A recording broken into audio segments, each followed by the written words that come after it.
I'm Shivani Gupta. I'm obsessed with small to medium businesses growing.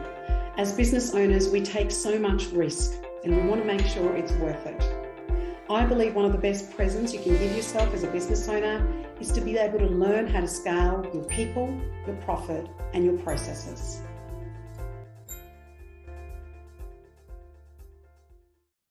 Hi, everybody, and welcome to Grow Your Business podcast. We are almost at the end of the first month in 2024. And one of the questions I've been getting regularly from a number of clients is, I formed and started some great habits, and what is it that I need to do to be able to stick to them, whether it is saving more money, whether it is focusing on their health, whether it is spending more quality time with their family and being really present, whatever those goals and things that you've realised that you've set for this year and you want to improve and master and get better at. Well, the first thing I want to say, it's probably not yet a habit, seeing that if you've been doing it for less than 4 weeks, habits do take around 6+ weeks to really form properly. So one of the things I wanted to do was to keep you on track is to record a podcast where we can talk about how to stay on track to what you've already started so well at the beginning of the year. So the first one is starting small and really setting yourself very, very small changes. So for example, somebody said, oh, I want to walk 5 times a week. Well, if you walk 0 times a week, not a very realistic goal. Whereas if you already do 3 times, 3 to 5 or 4 to 5 times is really great. So make very small changes and transition into that habit so that you can actually become a lot more achievable.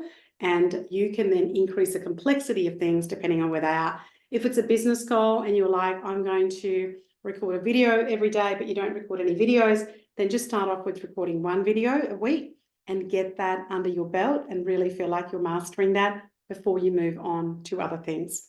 The second thing I want to speak about is, how do we actually connect habits to what we already do? Like, what are some of the existing routines that you already have? So for example, one of my big ones last year was to give up coffee, but I love the ritual of the coffee, and so I thought, well, how can I keep the ritual without doing it?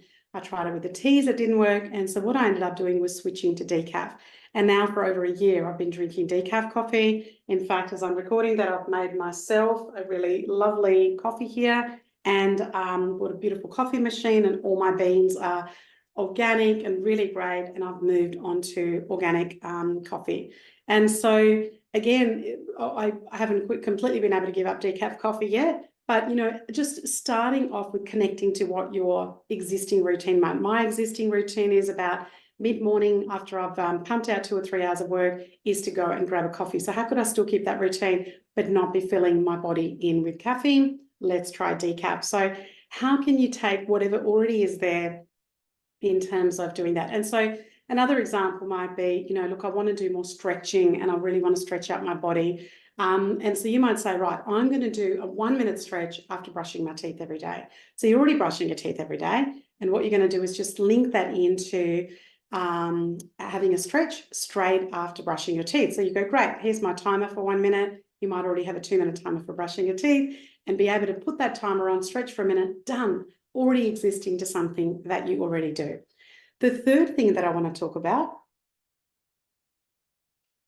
as I drink my coffee is to be able to use triggers and maybe some cues that help you really align to what it is that you're doing. So for example, at a particular time of day, you might say, I'm going to get up and have a stretch.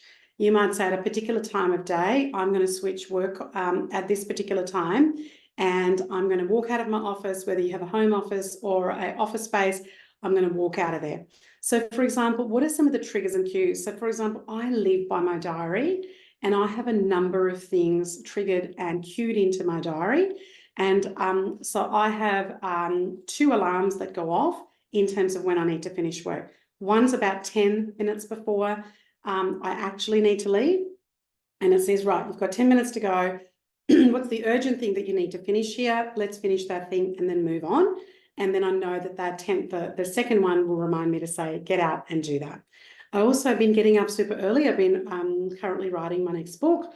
And so I'm finding it really difficult to do the writing process during the day, where I've got a coaching client, I start to write, then I've got to take that phone call, then I've got to write. So it needs some deep thinking work. So I've been setting 2 alarms at the beginning of the day and getting up an hour earlier and getting some writing done, and exactly the same thing. So what are the triggers and cues that I can actually put in there and create that? The next thing that I wanted to talk to you about is how do we track it, but how do we also reward it? So if you've got an app that you're doing, for example, a health app, fantastic. If you've got a money app, fantastic. So whatever it is that you're trying to measure, you want to look at it on a daily basis. You want to track it daily, and you want to link in some rewards that you're going to be able to do. So for example, I've already set myself one of these silly goals at the end of 2024.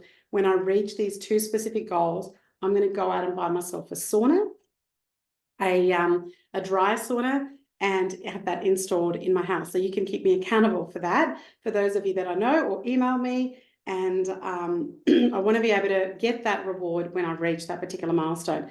Now, look, I could grab the money or take it out of another account and buy that now, but there's no satisfaction in it. There's no reward in it. The reward is actually linked into the fact that when I achieve those certain goals, I will then be able to go out and buy that thing.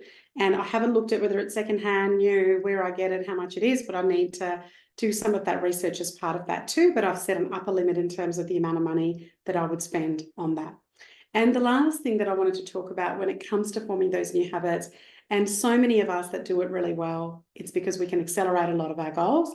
It's really the accountability and support. So have somebody who knows where you're trying to get to and the habits that you're trying to form, whether it's a buddy system. I have a monthly buddy in my business where he keeps me accountable and I keep him accountable for his business goals and life goals. And we don't get into a lot of the, hey, how are you? How's your month been? La da da da da. It's a very short, sharp, shiny 30-minute meeting, which is about tell me where this goal, because he's set 3 goals in business, personal and family. And I've got 1 in business, personal and family. They're all stretch goals. We don't know if we're going to achieve them in 2024, but what are the steps you've taken in the last month in order to be able to get to that bigger thing? And knowing that that accountability thing's coming up, it keeps me going, okay, I better get a few more things done here. What am I going to be able to say to him and to be able to do that? I also have a couple of friends where we've got an accountability group, where we have a WhatsApp group where we will WhatsApp each other every week. Hey, how did you go with your goals? Give an update, and you work out how you're actually going to be able to do that, which is really, really important. So finding an accountability buddy, whether it's your partner or your kids or a business coach, or perhaps it's even somebody in your team, making sure that you've got that is so important. So when you're forming habits, they take time. And the important things with habits is consistency. It's not just, let's just get it done and tick it off. It's the consistency. So be patient with yourself, be patient with others around you. If you have a bad day where you just didn't get to it, that's okay. Don't be discouraged. Don't give up on it. Just go, okay, that was an anomaly. Let's go and get over that setback and move on to the next part. Stay focused. And it's the people that stay focused that do little steps all the time. We will form those new habits and get those goals and passions and things that you're trying to achieve. Thank you for tuning in. Any questions, always please go to askshivani.com and let me know what you think. And I would love the fact that if you could take a moment to review and rate this podcast on Apple. Thanks very much.